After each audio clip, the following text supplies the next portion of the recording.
அனைவருக்கும் வணக்கம். இன்னைக்கு ஒரு புத்தகத்தை பத்தி பேசலாமா? இன்னைக்கு நான் பேசுறதுக்காக தேர்ந்தெடுத்த புத்தகம் வந்து எஸ். ராமகிருஷ்ணன் எழுதிய எனது இந்தியா. ஆ இந்த புத்தகத்த தம்பி ராஜாராம் பரிந்துரை செய்து தான் நான் இந்த புத்தகத்த வாங்குனேன். நான் படிக்கிறதுக்கு 100 கட்டுரைகள் கொண்ட புத்தகம். ஆ எனது இந்தியால என்ன இந்தியாவ பத்தி தெரிஞ்சுக்கிற போறோம் அப்படின்ற ஆச்சரியத்தோட தான் இந்த புத்தகத்த வாங்குனேன். என்னுடைய ஆச்சரியத்துக்கு நல்ல தீனி போட்ட புத்தகம் அப்படின்னு சொல்லலாம். பொதுவா நாம் படித்த வரலாறுகள் எப்படி இருக்கும்னா, அ ஒரு மனிதரையோ, வாழ்ந்த தலைவர்களையோ, இல்ல நடந்த நிகழ்வுகளையோ, பெரும்பாலும் பள்ளிக்கூடத்தில வரலாறு படிச்சுட்டு வரும்போது எப்படி சொல்லியிருப்பாங்கன்னா, அது நல்லவங்க அத செஞ்சாங்க, இத செஞ்சாங்க, அவங்க இங்க வந்தாங்க, இவங்க தான் அத செஞ்சாங்க. அந்த அளவுல வரலாறு முடிஞ்சிரும். உண்மையிலேயே அந்த காலத்தில என்ன நடந்துச்சு? அது அதனுடைய விளைவுகள் என்ன ஆச்சு? அவங்க செய்த செயல்னால? அப்படின்றது நமக்கு படித்த வரலாறுல, பள்ளி பாடங்கள்ல நமக்கு கிடைக்கல.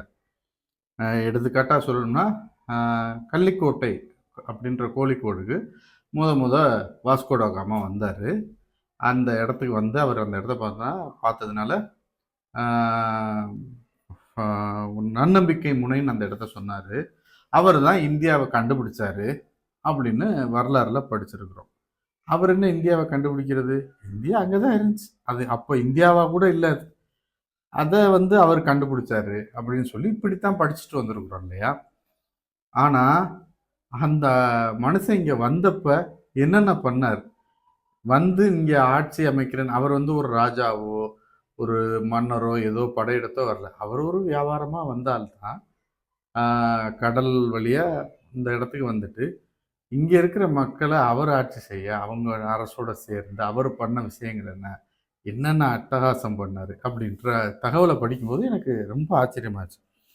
அப்படித்தான் இந்த 100 கட்டுரைகளுமே நாம் இதுவரைக்கும் பார்த்து படித்த பள்ளி கல்வியில் படித்த வரலாறுகளை மிஞ்சி மிக அதிகமான கூடுதலான விரிவான தகவல்கள் நம்ம இந்தியா பத்தி நம்ம தெரிஞ்சுக்கிறதுக்கு. ஆஷ் துரைய பத்தி, அது எப்படி கொல்லப்பட்டாரு? அவர் யாரு?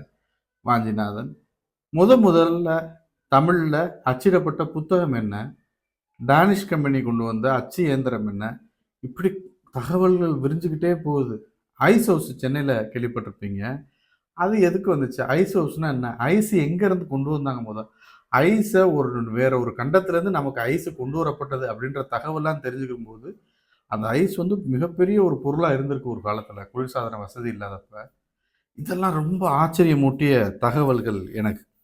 இந்த 100 கட்டுரைகளுமே 100 விதமான ஆ நம்ம இந்தியாவுக்குள்ள நடந்த பலவிதமான தகவல்கள அள்ளி கொட்டுது. அரச வாழ்வு அப்படின்றத நம்ம எப்படி நினைக்கிறோம்? ராஜா வந்தாரு, பாலாறும், தேனாரும் ஓடுச்சு. அப்படித்தான் அரச வாழ்வு முறைய நம்ம சிந்திக்கிறோம். அந்த அரசர்களா இருந்தவங்க, அந்த மன்னர்கள் நீட்சியா இருந்த பிரிட்டிஷ் காலத்திலயும் அதனுடைய வசதிகளை அனுபவிச்சு வந்தவங்க பண்ண அட்டகாசங்கள் என்ன? அவ்வளோ தகவல்கள் பூரா. இத படிக்கும்போது ரொம்ப ஆச்சரியமா இருக்கு. இப்படி இருந்திருக்கிறாங்களா? இப்படி தண்டனை குடுத்துருக்கிறாங்களா? இந்த அளவுக்குலாம் மனிதர்கள கொடுமைப்படுத்தியிருக்கிறாங்களா? அப்படின்றதெல்லாம் தெரியும்போது ரொம்ப ஆச்சரியமா இருக்கு. இந்த நானும் ஒவ்வொரு கட்டுரையா படிக்கும்போது நான் எனக்கு நெறைய இடங்கள்ல நானு ஹைலைட் பண்ணிலாம் வச்சிருக்கிறேன். இது இந்த கஜினி உள்ள வந்து எவ்வளோ கோயில்கள கொள்ளையடிச்சாரு? வாஸ்கோட காமா வந்த வெறியாட்டம் என்ன? ஒவ்வொன்னும் வந்தது. ஷாஜஹான், அவுரங்கசீப் அவங்களுக்கு இடையான உறவு. கடைசில அவர் எந்த அளவுக்கு ஷாஜஹான் தனிமைப்படுத்தப்பட்டார். இறுதி ஊர்வலத்த அ ச அவுரங்கசீப்போட இறுதி ஊர்வலத்த எப்படி நடத்தணும்னு அவருடைய மகன் ஜஹானாரா வந்து போய் கெஞ்சி கேட்குறாங்க. அவங்க அப்பா ஒண்ணே ஒண்ணு கேட்டது அதான். "அவன்ட்ட சொல்லி என்னைய விடுதலை பண்ண சொல்லும்மா. என்னால கைதியா இருக்க முடியல. நான் வேணா ஒரு சமயத்துறை மாரி பள்ளிவாசல்ல கூட உட்காந்துக்கிறேன். வேற எங்கேயும் போகல. அந்த மாரி என்னை விடுதலை பண்ண சொல்லுன்னு" கெஞ்சி மகள் அனுப்பியிருக்கிறார் தூது. ஆனா அங்கே செல்லுபடி ஆகல.